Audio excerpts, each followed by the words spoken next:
Hello everybody, Average Gamer here, and welcome to a new Let's Play, a new game here called The Rise of Industry by, I think it's called by Dapper Penguin. The name of the developers. I love the name. But yeah, so this is a railroad tycoon, industry tycoon, business simulator, transport fever style game where you basically build up your supply chain and sell your goods and or possibly services, I don't know, at local towns. Every town has set types of stores that sell certain types of goods. To be honest with you, this is very much in my eyes like Transport Fever. If you get a certain one or two specific mods, but basically you build up your industry. You then sell your goods at a local town at a specific residential, commercial, or industrial goods facility. You sell at one of those three, and you're good to go.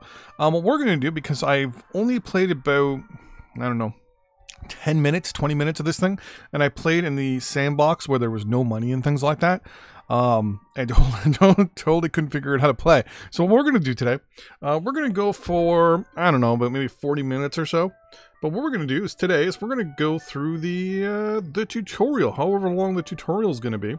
And then next week on Friday, we're going to continue on and maybe do a career where we're actually going to build up our own empire and take over the world one piece of building at a time. But here we go. Let's do the tutorial. We're going to do, obviously, newcomer. Oh, wait, I can actually... Oh, interesting. Well, we're going to go newcomer anyways.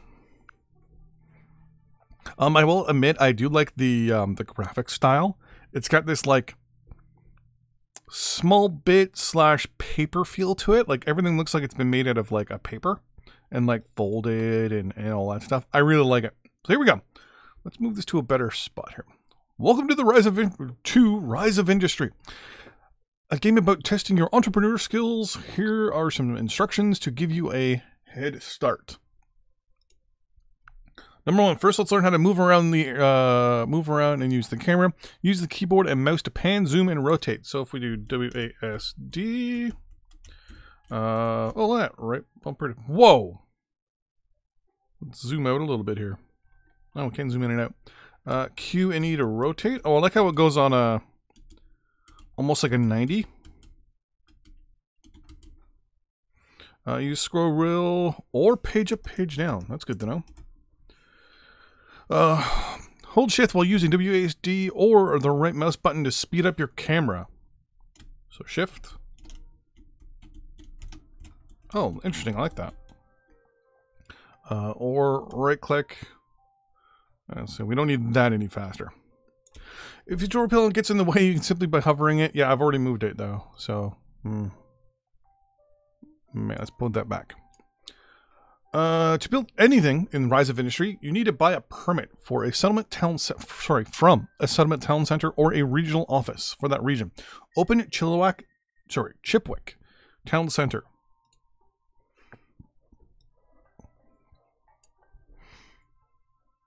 Regional office in that region, and then open Chilliwack region tab.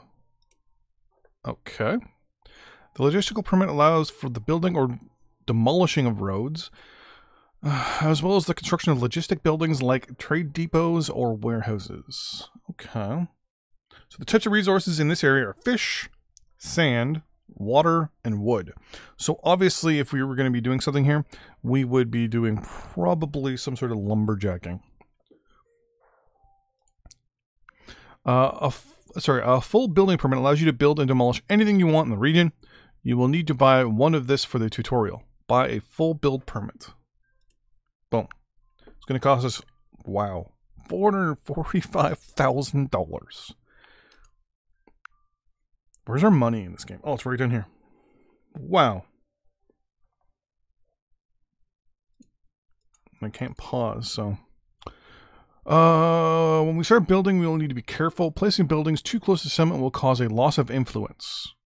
Click on the Chipwick Overview tab. Town prosperity is stagnating. Population, rural, player influence. There we go. And okay, so this is just telling us overall we have so far 25 influence on this town. Interesting. We have shops in town. We have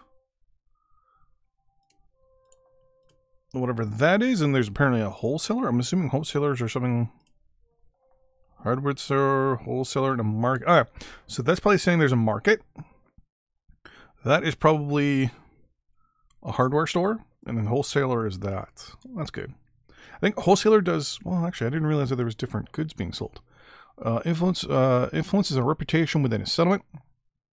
If our influence drops equal or less than 0, we won't be able to build in that region anymore. Close. Oh, okay. So basically, we got to keep this up above 0. I wonder if it's higher, they also pay more for your stuff, too. Now let's start building our first production line. We need a water siphon to collect the raw resources, water, and a warehouse to store it to distribute it. Open gathering tab in the construction bar. Select the water siphon in the construction bar. Whoa, it's telling us where to put it. Nice. And if you look, the picture doesn't match up, so it's telling us, hey, what you want to do is rotate it. I like that. Water siphon like gathers, collect raw resources. So why don't we put it closer to the water? After placing the water siphon, you need a few harvesters placed. A harvester collects a raw resource and brings it back to the gatherer. Okay. So I'm assuming the blue part needs to be over water.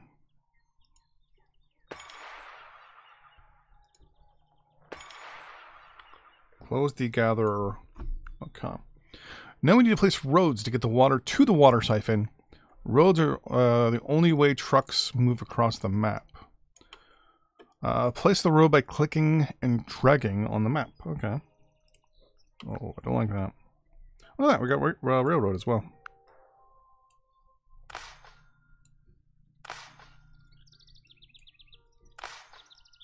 So you have to drag all the way over.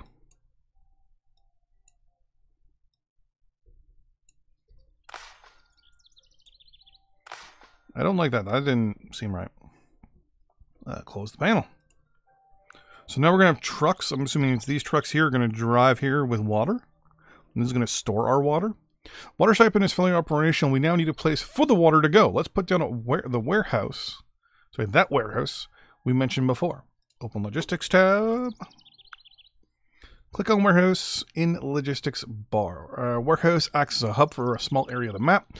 Once placed, it will coordinate the collection and distribution of products amongst the buildings within its radius.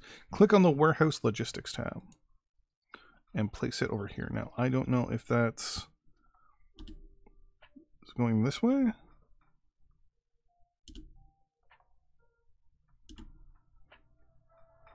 I can see that it's red underneath. I think it's this way. Yeah. When a building generates a product, it will send the product to the warehouse. The water siphon, for example, will send water to the warehouse to be stored. Place a road between the water siphon and the warehouse. Okay. Oh, okay. Did I not just click and drag? What stored water is transported to where it is needed? So it basically works like a hub. I like that. Like a crop farm, which uses water to generate produce that can be sold for other things. So open up Farms tab in the construction bar. Click on the crop farm. Crop farm. Place crop farm in highlighted area. This doesn't look like a crop farm. This. Oh. Farmers are like gatherers, except they use fields instead of harvesters, which don't need roads to operate. Just add water and maybe some wheat to generate the desired produce. So we're going to 1, 2, and 3. Choose the farm construction panel. So that one. Place your road between the warehouse and the crop farm.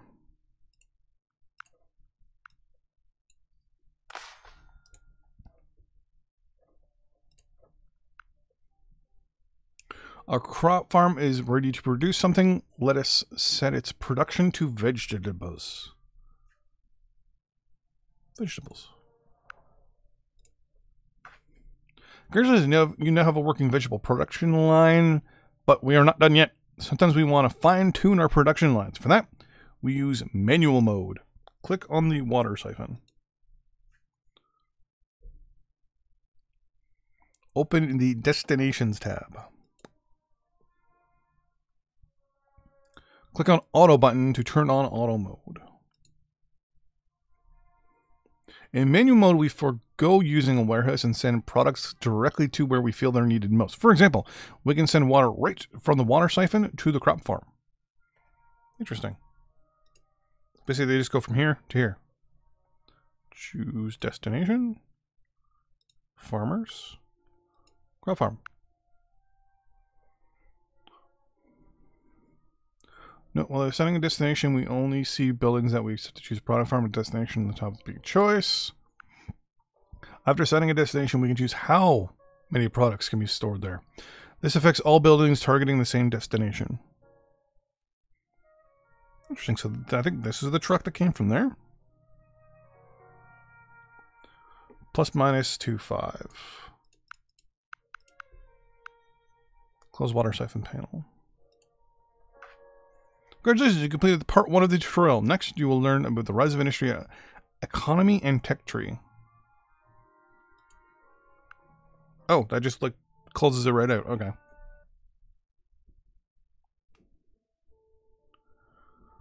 Look at that. So the industry we built over here is going. Welcome to part 2 of the tutorial. Here we'll cover the finer details of the tech tree and the economy. Let's move this over here. The UI is kind of small. Player's goal is to run a thriving business by placing farms, gatherers, factories, logistic buildings to make and move goods to sell to shops, which are run by settlements. So I think it's those 3 that there we found earlier. Once you establish yourself as an industrial tycoon, use your resources to research and build a new car prototype that runs on biofuel. Completing this task will submit your legacy among other players, but who's the best? Share your final score on social media and find out. Ugh, don't like that. We begin with starter money in the form of a loan and a few innovations and to start your business. To start off our adventure, we need to build an HQ building, but we already built all this.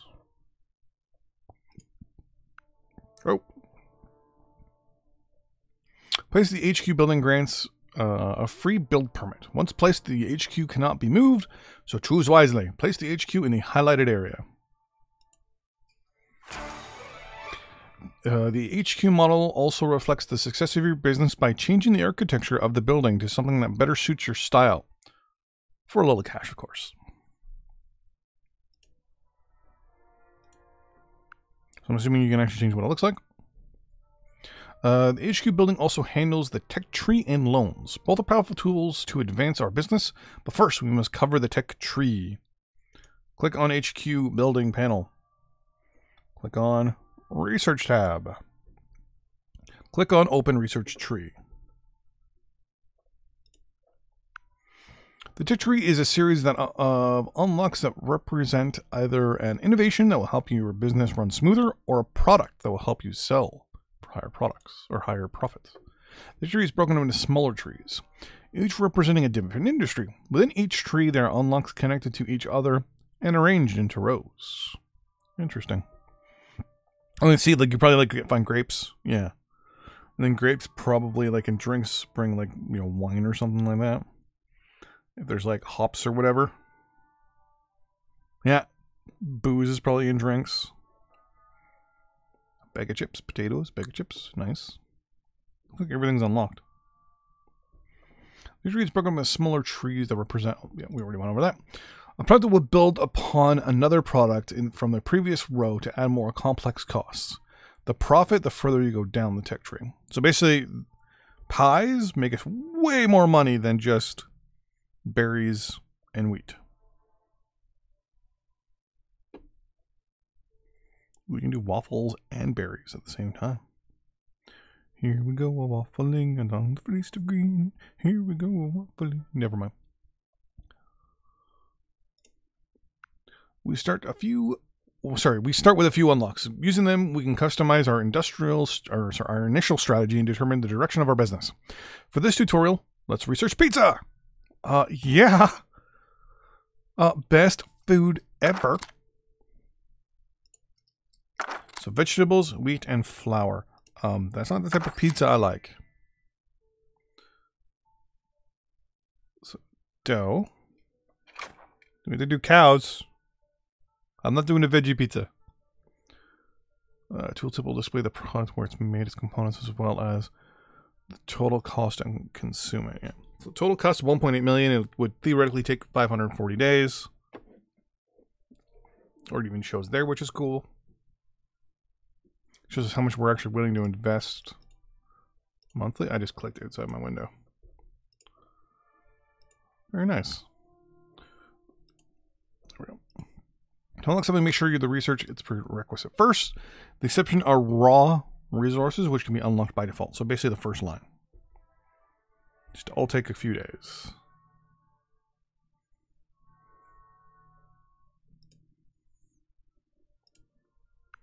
By adjusting the investment slider, we will increase or decrease the monthly cost, which will respectively decrease or increase the amount of time it takes to unlock. So I'm assuming that right now it's saying 60 days for this because we're currently researching 100 grand. But if we went up to 250, these would all drop by half.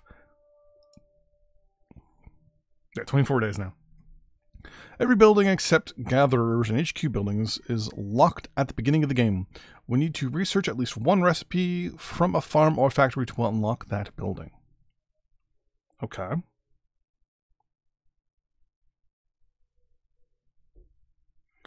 So how is pizza? We've unlocked dough, veggies, and wheat.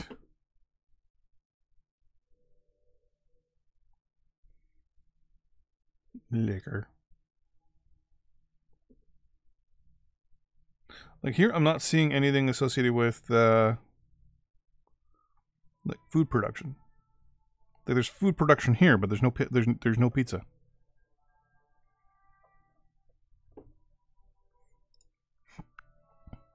There's also an unlock queue, which we can create. So it probably goes down here. Yeah, unlock queue. Unlocks, we can queue up to 6 things. Cows and cheese and pizza. Okay. Oh, is it here? It is here.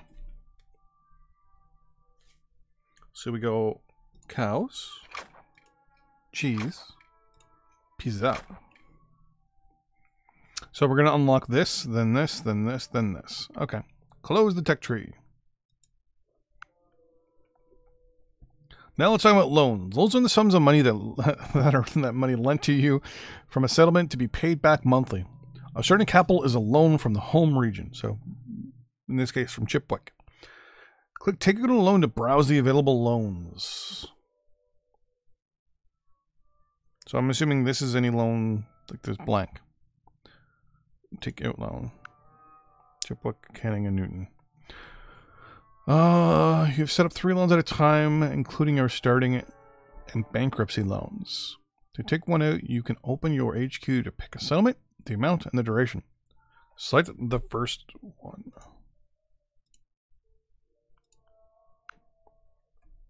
Change the amount to 4 million.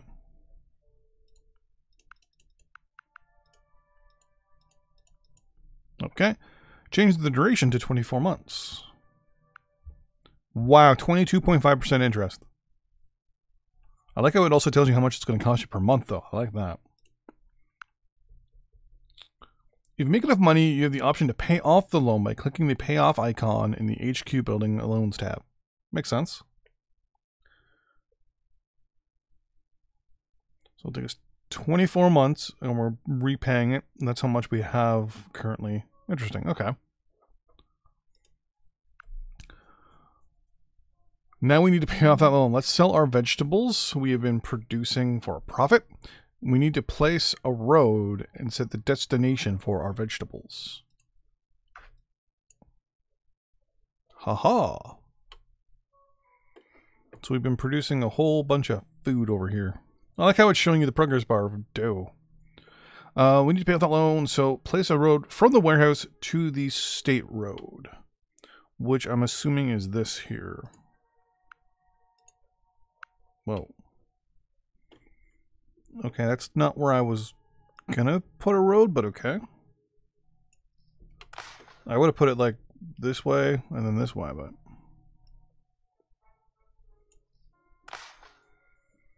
Open warehouse building panel. Oh.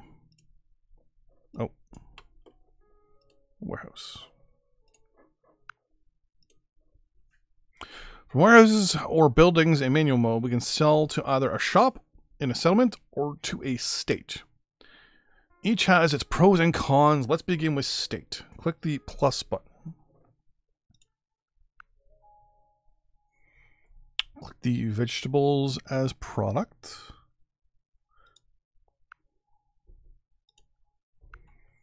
And choose the destination. Sell to the state guarantees instant payment for all of our product, but they will only pay 50% of its market price.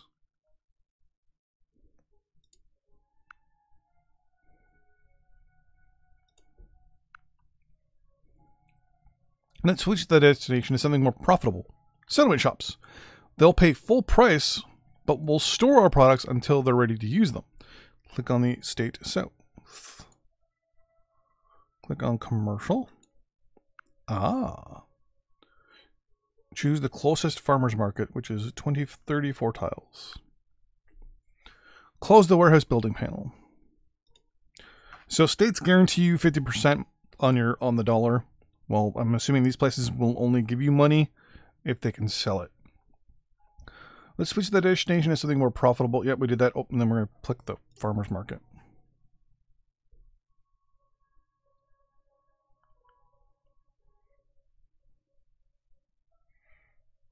So they're selling, I believe, 6 every 15 days. And right now I'm assuming that's a markup of 223%.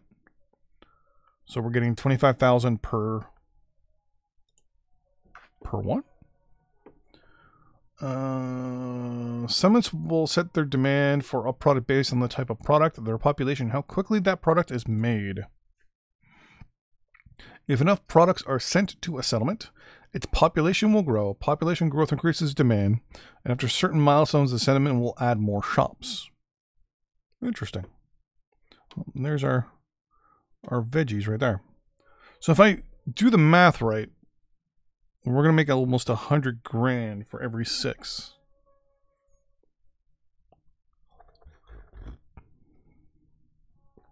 I think. I don't know.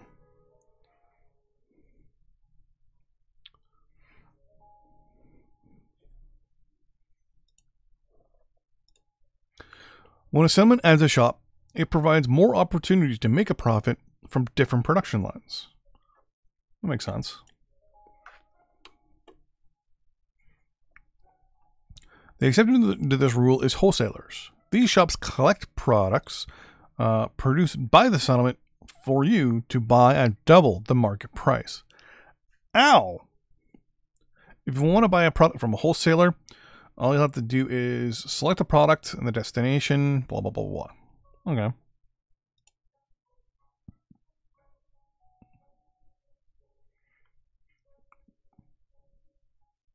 So wait a second. If you want to buy a product from a wholesaler, all we have to do is select the product and select the destination at the wholesaler.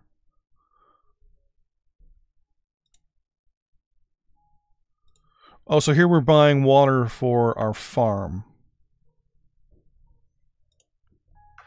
Okay. As you grow your industrial empire and sell more products, you have to take into account the global market, which is now behind that. Based on what has been consumed in the past week and has remained in storage across the map, the global market will adjust the price of a product. Wow, okay.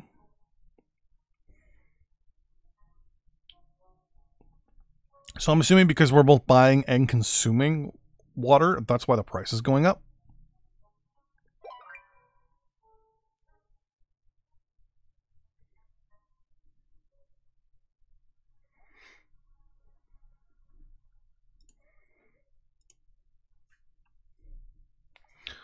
If the global supply and storage of a product is more than the global demand, the global price of the product will go down. Okay.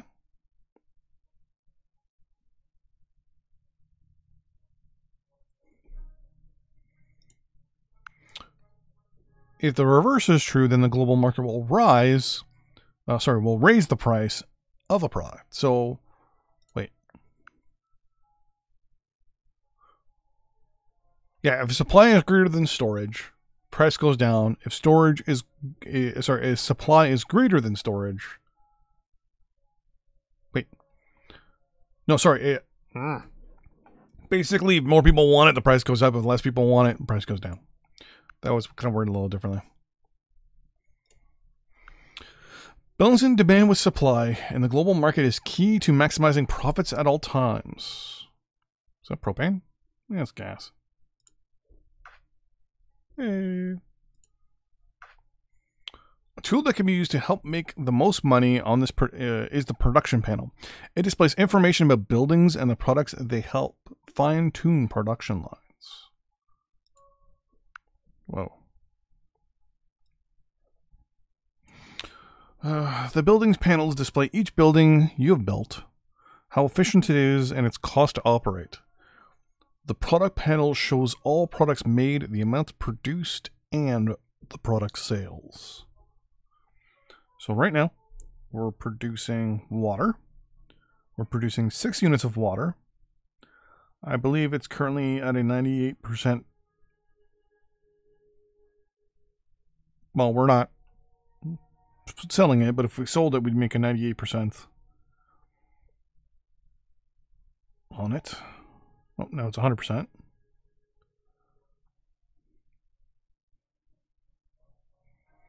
So I'm assuming, because we're getting water basically for free, we would be getting around $3 grand per water thing.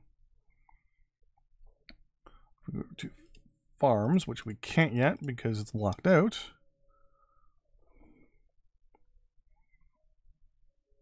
So we're producing exactly the same amount we're consuming, which is perfect when you think about it. One of the many uses of the screen is to compare the production rate of production, total sales, and the production cost. So basically we want to look at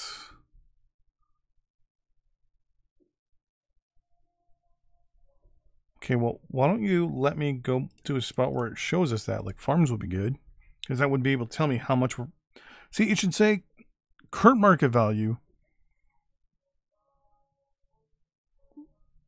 Like, we're not... I have an idea of what that screen does, but at the same time... Meh.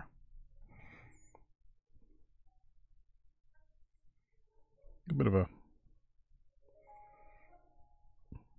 problem there with road. A couple of ways to increase your funds is to keep an eye out for contracts and events. Gee, I wonder if that's a contract. Contracts are agreements with agreements the player makes with settlements to provide them with specific quality of product.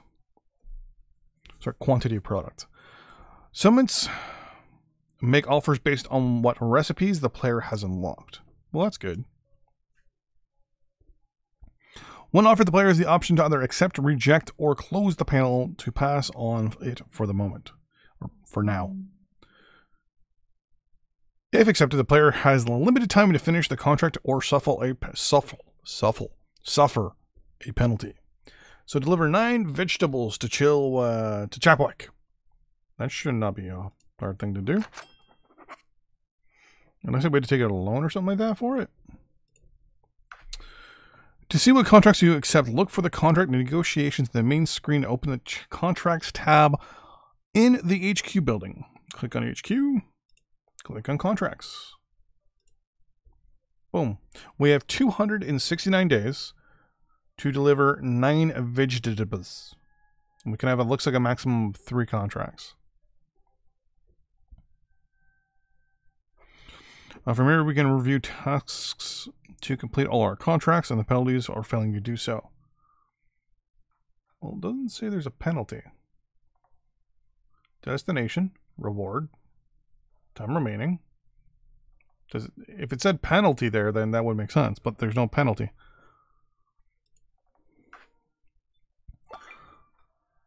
Finally, we have events. An event is a special occasion that, when triggered, will provide you with either an opportunity to make more money or profit. ...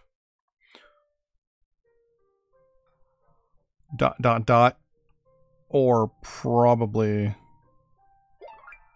Or it can be a disaster to hinder your production line at best. And I just missed something there. The best entrepreneurs have to benefit. So basically, I hovered over this. The region is giving you a small tax break to reward you for your years of being part of the community. Upkeep is down 25%. Blizzard. A blizzard has wandered through a region, causing everything to slow down for your people to turn up the thermostat. Brrr. Did the trucks all change color too? Or I'm just seeing things. Road speed is reduced by 50%, all buildings production down 25%, and upkeep is up 25%. So that basically just offset the tax break. Congratulations, you completed part 2 of the tutorial. Next, we can learn about logistics. Learn about the logistics of Rise of Industry and what features are coming next. When you say what features are coming next, do you...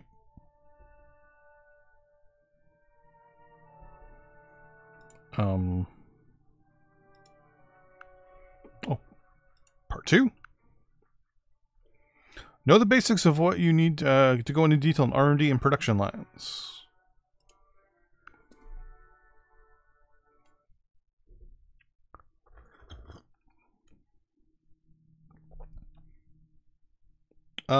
Actually, this is exactly what we just did.